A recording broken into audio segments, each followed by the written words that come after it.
to address low back pain in particular. It's not really different than any other pain, but a lot of people seem to come to me with that issue. I think it just seems to be more of a common thing. And a lot of people will say, well, I sit all the time, or I'm not as active as I should be, but pain is not normal in the body. It's always trying to tell you something. When you're working with pain, it's the same questions you would ask yourself no matter what it is. What was going on when it started? Right. Well, first you start with the characteristics, and I've talked about that before. Is it constant? Is it intermittent? Is it sharp? Is it dull? The exact location. If it's dull on just one side, then you would use that in the definition. If it's across the low back or radiating down a leg, you would use that in the definition.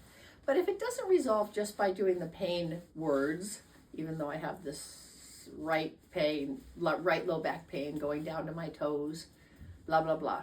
Okay, if it doesn't resolve for that, I always ask what was going on when the pain began.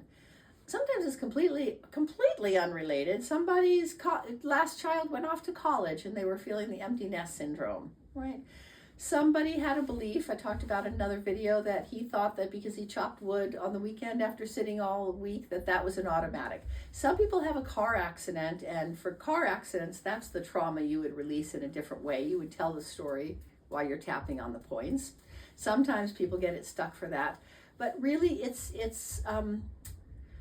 think it's, what do I want to say? I think it's almost accepted that so many people have low back pain, like it's just a part of life. You get older, you have low back pain.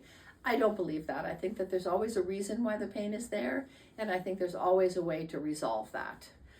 So again, I would just start with the specifics, even though I have this sharp low back pain on the right side. I'm going to ask my body to release this pain. We want to talk to our body as though it's listening and as though it has this capability, because I believe that it does, right? And you want to give it a score, always give it a score. And then you could do the same thing. Always when you finish a round, you want to stop and tune in and listen. See what you wrote, low back pain, right side, 5, sharp, blah, blah. And then afterwards you take a deep breath. Your subconscious is such a beautiful, beautiful, beautiful gift inside of us that often it's just like, oh, here, maybe it's about that.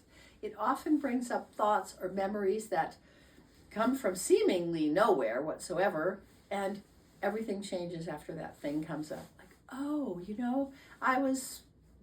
I can't even think of an example. I fell down on the ice when I was a child and I was embarrassed, right? And then you tune in, you're like, you know what?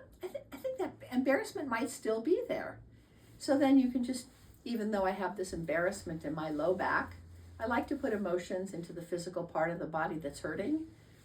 I've talked about before embarrassment in the ankle, or what somebody told you about that is so important. When a doctor tells you, and I hear this all the time, well, the doctor said I just have to live with it. I'm sorry. Doctors do not study the magic of the body. Doctors study what's wrong. Doctors study pathophysiology, what's wrong with the body, and how to fix it. Mostly it's drugs. Sometimes it's surgery. Sometimes they're a naturopath and they have other methods to deal with that. But in general, a doctor is taught what's wrong. They're not taught the magic.